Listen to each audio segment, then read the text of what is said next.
Does anyone have experience with email warming platforms for cold lists? Looking for some insight on strategy, pros and cons, things to look out for with this overall strategy. Yes.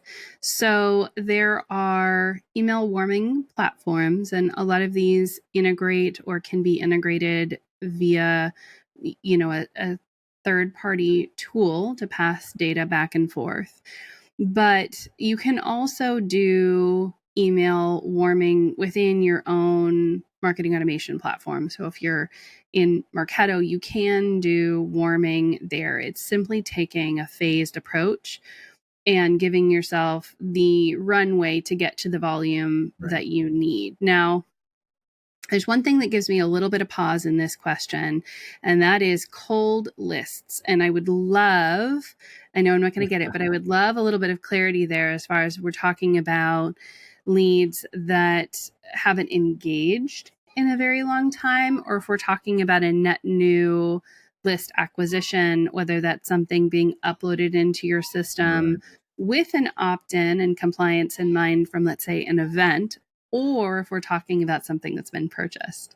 Because the origin or provenance of that list is going to change how I, advise for strategy and what the pros and cons are. But as far as a strategy, things to think about here, you want to start slowly. If you have a set of engaged recipients or you have a benchmark off of that list, off of who is the most engaged, you want to target those individuals first and then build from there. And you need to continuously monitor feedback from the major ISPs here in order to make sure that you're really listening and adjusting before you ramp. Right. Pros are going to be improved deliverability, better engagement, overall a better reputation for you with your emails in general, more opens, more click-throughs, some of those sort of email-based, not quite vanity metrics, but certainly not engagement per se, because we see a lot of bot activity there as well. But a better chance of getting your message in front of your audience. But it is time consuming. It does actually require someone to be monitoring it, and it's not foolproof. This could potentially not go the way you want or even backfire. Yeah, so I love that point where I need some more information to help you out here, because just buying some random list and putting it in is generally not our best practice here.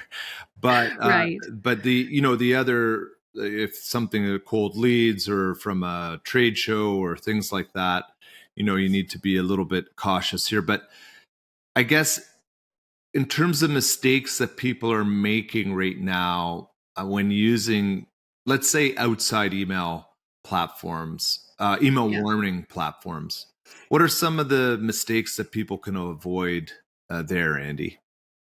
So I think first, not understanding or failing to pay attention to the basics. You need to understand what the process is that you are employing this platform to do on your behalf. You can't rush the process. If you're starting out with poor list hygiene, you're going to have poor outcomes. And I think one of the biggest things I see is around content. It matters. Just because you warmed the IP, if you're sending out spammy content or misleading subject lines, that's going to cause a dip in your deliverability. It won't matter how warm you are with this list or the IP. It's going to be a problem. And then not paying attention to the feedback that you're getting, I think, are all common mistakes that I see here.